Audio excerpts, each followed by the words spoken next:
I like where they are.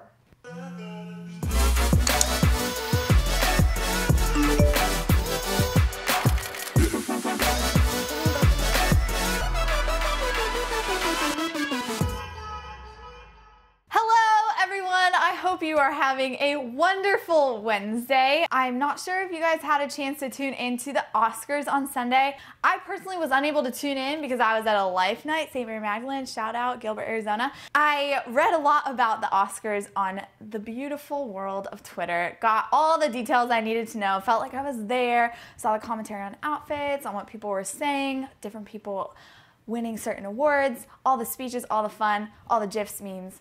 Good times. Loved it. I think it's really cool that we live in a time where all kinds of people can share their thoughts and voices and opinions on a variety of things. And I think that young people more than ever have an opportunity to use their voice to comment on things and to stand up for things and speak out for things that matter to them. And I think that's awesome. I think that's a responsibility that we can't take lightly.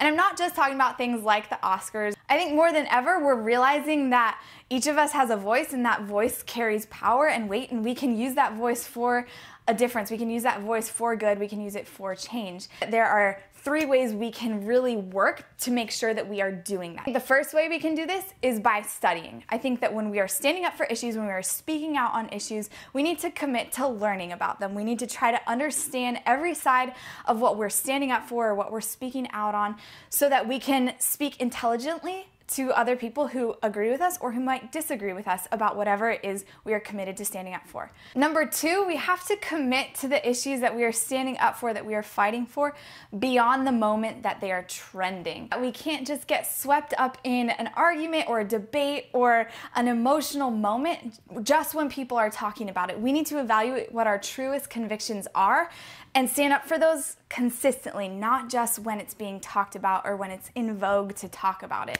Number 3, we need to be consistent in the things that we are standing up for. For every issue that we're gonna comment on or support or movement that we're gonna get behind, we need to make sure it's consistent with everything else that we're getting behind. This isn't always an easy thing to do, but it's an important thing to do. Before we go out there and get behind a whole bunch of different social issues that everyone is getting behind, I think it's important that we start with our very own faith. Are we learning our faith? Are we trying to understand what it is that we believe so that we can defend it between different people of different beliefs? Are we committed to our faith beyond just a moment? Are we committed to it when it's not trendy, when it's not cool, when we're not in an arena with a bunch of other Catholics, or when we're not on a retreat experiencing Jesus in a really profound way? Are we committed to it consistently across the board, no matter what season we're in? And finally, are we consistent with our faith? Are we allowing our faith to touch every aspect of our lives? Are we allowing it to inform everything that we do? Or are we just picking and choosing the things that we like about being Catholic?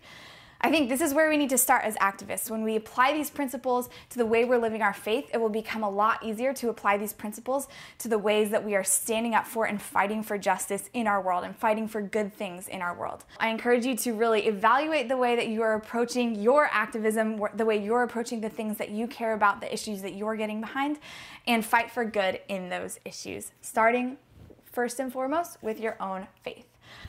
Please let me know if you have any other thoughts about activism, how we can be using our voices for good, and how we can respond to the responsibility of having a voice that is heard. Let me know in the comments below. I'd love to hear from you. Thank you so much for watching this week. I will see you all next week on Real Talk. There were good ones on Black Panther. Yeah. Luke the Catholic guy still hasn't watched it though because he hasn't seen the movie, so we're waiting on him.